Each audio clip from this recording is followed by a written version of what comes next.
GPTs.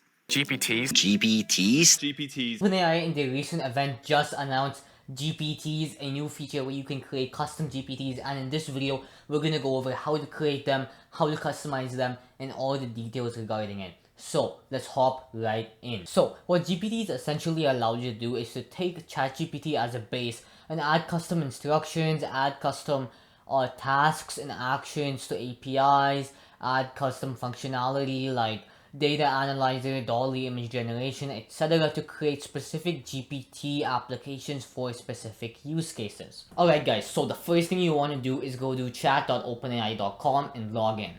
Now once you're in, go ahead and open the side panel to the left and click on explore. From here, click on create a new assistant, and now you're into the editor. Alright guys, so now I'm gonna go through all the customization options with you in this menu. So the first thing is image. As you guys can see here, we can upload our own image for the assistant, and we can also now let Dolly, the new integrated image generator, generate an image for the profile picture. The next thing here is the name. So the name is obvious. It's the name of your assistant. It will appear in the store when you send it to someone, and it will basically just be the name of the bot. The next thing we have here is the description. So this will appear just right under the name, as we can see in this example here. And just a little bit about what your bot does. For this one, we'll basically just put in a basic description, basic name, and basic image for a simple travel bot that we'll be making. Next here is instructions. So here in instructions, it's basically a little bit of instructions that won't be shown to the user, but the AI will have kind of in its system as to what to output, how to output it, etc. That's basically what you want to add here, and we'll be adding some stuff in a second. Next thing we have here is conversation starters. So they also have this for the normal GPT models, and it's basically little conversation starters the user can click on to kind of show an example conversation. And then the next thing we have here is the knowledge base. So here we can basically upload PDFs, etc. Just different files, documents that we want the bot to have access to. So for example, this could be like internal spreadsheets, etc. of a specific company. So then the users can basically chat about those documents, ask for insights, etc. about those specific documents pertaining to that company, pertaining to that business.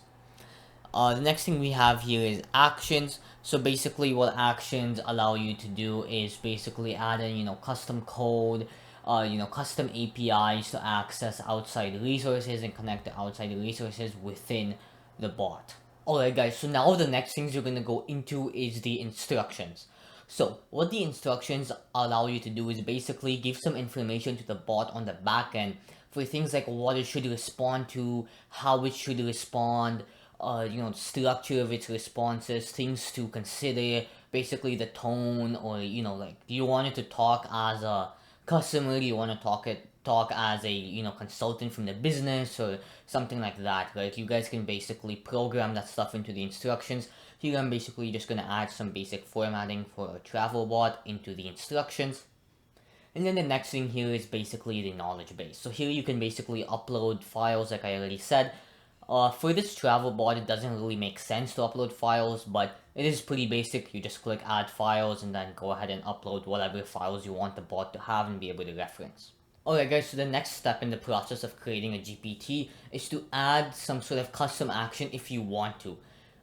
So what you would do is click add action, and then here you can basically see the schema window. Over here you can go ahead and add any code. You can add JSON or YAML code. Those are the examples they give. As you can see here.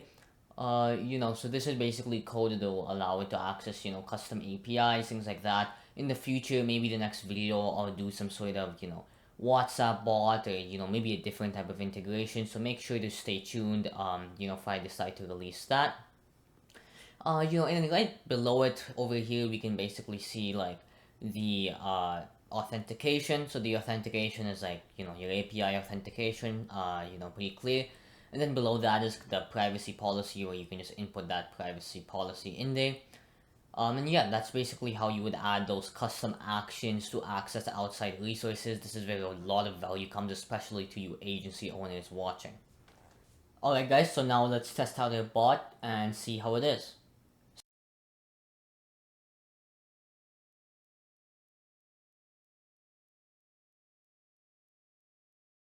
So as we can see, some pretty good results. It outputs everything in the exact format we want it to be outputted in. And yeah, I mean, it works pretty effectively according to our instructions, and you know, it's a pretty effective and pretty helpful bot. Alright, so in terms of publishing GPTs and sending them to other people, there are two options. Right, well, obviously, you know, the first option is to keep it private, and then there's two options for sending it and sharing it. The first one is to send it with a link. This basically means that you can send this link to anyone, and whoever opens up the link can basically access and chat with this bot. This is basically the main way people are sharing bots right now. It's basically like one of the only ways to really share bots is through this link. Then there's also public, which is that in the future when they make their GPT store, or basically publicly created GPTs by, you know, a wide variety of different individuals who decide to create them, will basically be available for other people to use. You know, not sure if it's going to be paid or not paid or whatever, but that's basically an upcoming feature, you know, the GPT store, which will be pretty interesting to see.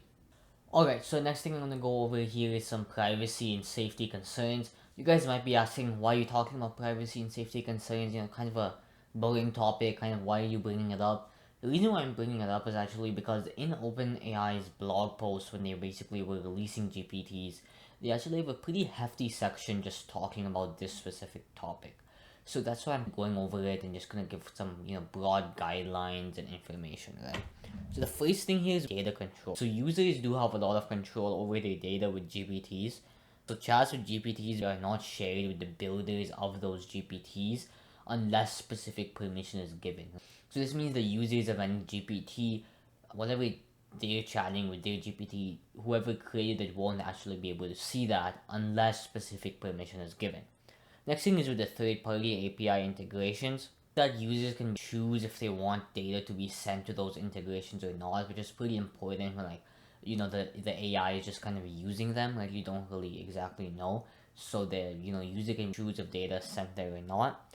Next thing, the privacy choices of builders. So builders can basically decide if, you know, user interactions with their GPT that they built can be used to train and improve OpenAI's models, right? So this means when a builder creates a GPT, they can choose if whether or not, you know, the interactions the user has with that GPT are used for further improvements to OpenAI's systems or not. Basic, like, compliance with, you know, OpenAI's usage policies when the store comes out, just preventing sharing, you know, harmful content, whatever that means. I mean, I don't really know. I mean, some stuff is pretty clear, but I guess there is some vague zone somewhere. It includes, you know, obvious stuff like fraud, hate, adult type of content.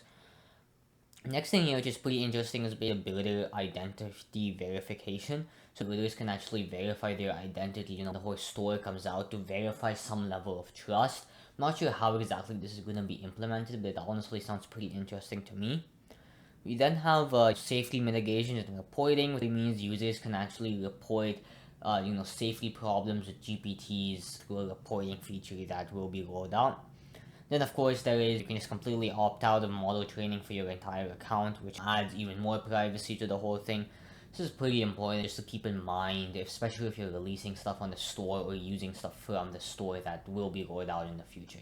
Alright guys, thank you guys so much for watching. If you enjoyed this video, make sure to go through and leave a like and subscribe. Also, make sure to join my Discord community of bot builders and AI agency owners, which is going to be in the description. Anyone can join, and there's been, you know, a huge influx of people joining from this YouTube channel. So make sure to just hit the link in the description and check it out. You can also message me privately on Discord, or just, you know, hop into the community and talk. Also, if you have any questions, leave them in the comments. If you have any requests for future videos, also leave those in the comments as well. If you would like to contact me, my email and my website is in the description. Thank you so much for watching, and I'll see you in the next video. Bye-bye.